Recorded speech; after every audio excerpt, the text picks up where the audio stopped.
Hello mga sangkay! Welcome back to my channel. Ito po muli ang inyong sangkay na si Sangkay Loans muling nagbabalik. Kumusta? Kumusta kayong lahat?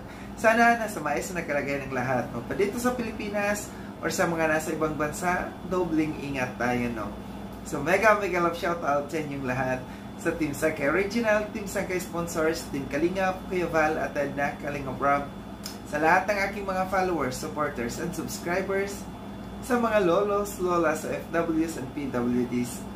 Mega love shoutout sa inyong lahat, and of course, I love you all. Ayan. Mega love shoutout also kay Ruel and Rachel. Sa Team Rochelle, Team Kalingap, Kalingap Partners, Team Kaliwat, at sa lahat ng aking mga sponsors, at sa lahat ng mga nagmamahal kay Sangkay, mega love shoutout sa inyong lahat. Ngayong araw na ito mga Sangkay, gagawa ko ng reaction video. Ito'y patungkol sa kay Ate M, no? Meron akong video clips na ipapapanood sa inyo patungkol dito sa ginagawa ni Ate M na patuloy na nang-scam ng mga tao. After natin na mapanood, bibigay ako ng opinion or kuro-kuro patungkol dito. Tara mga Sangkay, panoorin natin. Kilala mo ba si Maylin? Si Maylin. May kilala akong Maylin. Belmonte yata ang apelyido niyan. Bakit po anong...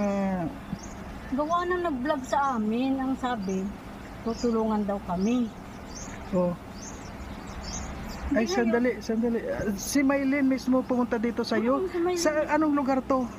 Mabilo dos. Dati nasa Bautista kami. Oh. Ngayon, doon niya kami nakita. Ang sabi sa akin, tutulungan daw niya ako ng pampuhunan. Sabi ko naman, ay kung ikaw ang bahala, kung tutulungan mo kami, mabuti naman kako yun. Hindi ngayon, sabi ko, tagal naman kakong bumalik, sabi ko gano'n. Pagbalik sa amin, kaya pala ko inakit dun sa loob at mahiram ng pera. Sabi niya sa amin, ate baka mayroon kang pera dyan kahit 1,000, sabi ay wala ka, ang hirap ng buhay namin. Tingnan mo ka kung binabantayan kong tindahan, wala ng tinda. Tapos papautang kita sa iyo. Nagagalit ka ako yung may-ari. Kalingap daw siya, nagbablog na siya. Sabi ko, ano naman ka kung Maylin, kilala kita. Sabi ko gano'n. Pero kung pera ka kung hingin mo sa akin, wala akong pera. Ngayon, pinili talaga ako. Sabi niya, ate baka mayroon kang 500. Ako, wala nga akong 500. Ito walang binta. Sabi ko ganyan. Ate, kahit magkano pera mo dyan, sabi nga sa akin, pinili talaga niya ako. Sabi niya, ako mayroong kakauti 300 na lamang. O sige, te, bukas din ibabalik ko sa iyo kasi yung perang ibibigay ko sa iyo, bukas ko dadalahin. Sabi ko, wag naman sa akong matagalin kasi alam mo naman kako ko babantayan ko, baka kako magalit ang ari. Sabi ko gano'n. Kaya pinili talaga akong makahiram talaga sa. Sabi ko, baka naman kako may pera ka, ay mayroon akong pera ate, nasa ito. Hindi mag-withdraw ka na lang pa ako, sabi ko ganyan. Ay sabi ba naman sa akin, ate, ano ka, matatagalan pa, mauwi na kami ng sa tagasan na bagay yung Parakali. Sabi ko, wala talaga akong pera, Maylin. Pinilit hanggang sa makakuha talaga sa ng pera. Eh di bumalik uli. Bumalik uli, dito na naman sa Bilo-dos pumunta. Ngayon, yung kasamahan ko na taga-Bautista, nakausap din. Ate, baka mayroon ka din 1,000. Sabi naman ng kaibigan ko, wala. Manghiram ka muna ate, sabi gano'n sa kanya. Pero sinabihan ko na si ate Tess na wag magbigay. Ay na, ano pa rin yan, pinilit pa rin yung mahiraman. Nakita pa ngayon yung kala na di kuryente, kinuha pa, hiningi daw niya. Bali, ang naibigay yata niya ay, kasi pinapahiram pa siya ng pera para daw maibigay siya nga sa kanya at itutuition daw ng anak niya. Una sa akin nagdaing, pangalawang daing sa akin, sabi ko, may pera ka pa nga kako sa akin na nahiram, hindi mo pa nababalik. Ngayon, hihiram ka uli. Baka kako may pera ka, mag-withdraw ka na lang, sabi ko ganyan. Tinatawagan ko, sabi ko, Maylin, yung kakong nahiram mo naman sa amin, pwede bang pakibalik at kailangan namin, sabi kong ganun. Nang i-scam ka pala, sabi kong ganyan. pupunta ka kay Kuya Bal, magpapatulong ako na ganito ang ginawa mo sa amin. Ako hingi ng tulong. Nakita mo naman si Maylin, pwede yung makisuyo naman na yung kamong nahiraman ng pera dito sa Mabilo at saka sa Bautista. 2 tao kami niloko niya. Pakibalik naman kamo yung pera at kahit kunting halaga, ma'am. Makita nyo naman po si Maylin, nasasabihin tutulungan kayo. Huwag na po kayong maniwala at scam lang po talaga. Nangyari na po sa aming buhay. Baka po maloko rin kayo. Huwag na po kayong magpaloko. So yun mga sangkay, at napanood nyo yung video clips na aking kinuha. Ito yung mula doon sa kay Marius Vlog, no? Napanood ko itong vlog na ito.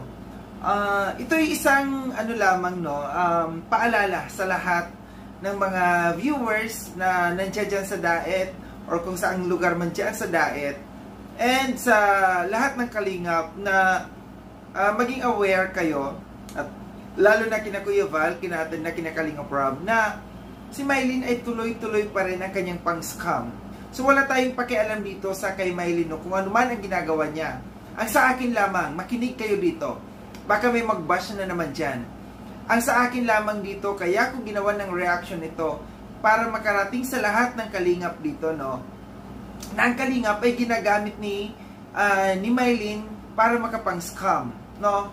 Sinasabi dito, malinaw dito sa video na sinasabi na siya ay isang vlogger, siya ay isang kalingap, nagpapanggap na vlogger, tumutulong di umano sa mga taong may hirap, tapos pinapangakuan na tutulungan.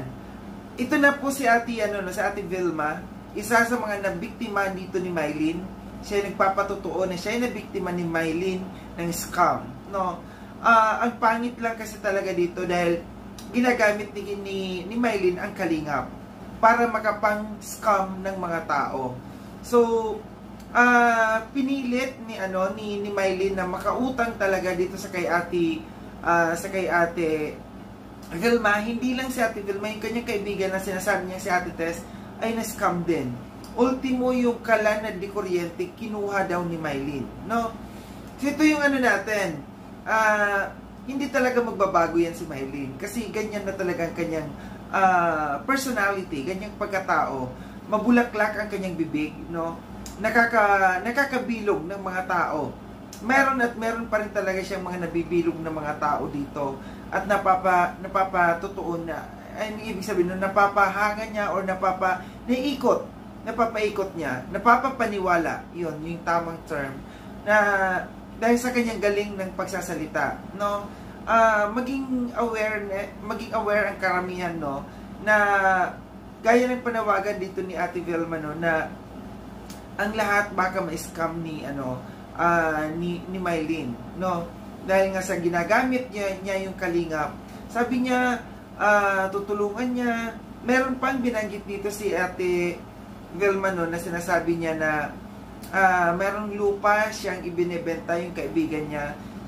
Pinuntahan ni Maylin at sinabi ni Maylin na ibebenta niya, may buyer siya, and pinangakuan pa niya si Ate Vilma na sinabi niya na si Ate Vilma yung titira doon sa lupa na mabibili, pababahayan niya at bibigyan pa daw niya ng buwan na ayuda na pabigas. Galing-galing talaga ni Ate Emma, no? Ang galing magsalita. Yung iba kaya napapapaniwala niya. Nakakaawa yung mga tao, no, na kanyang naluloko dito. Yung panawagan ni Ate Vilma, kahit maliit na halagang pera lamang daw yun yung nakuha sa kanya, kaso nga lang para sa kanila, kagaya nilang may hirap, malaking bagay na nasa kanila yung pera na yun. Malaking halaga na sa kanila yung perang yun. Pati yung isang tao, yung nautangan niya, si Ate Tess, tapos pati yung kalan, napahirapan daw talaga yung pagkuha. Kasi hiniram lang daw yun ni Maylin, yung electric kalan. Malamang wala na yung kalan na yun. Malamang di natin alam kasi ganoon naman ang ginagawa ni Maylin, di ba?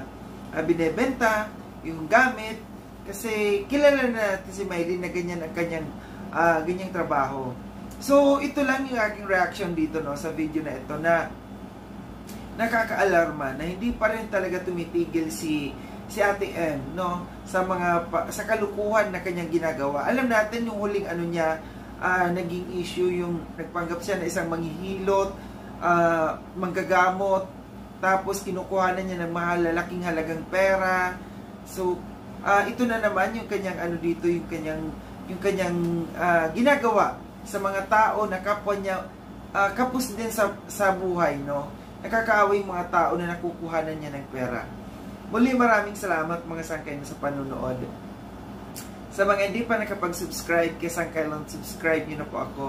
Click yung notification bell para updated kayo sa lahat ng mga videos na aking gagawin.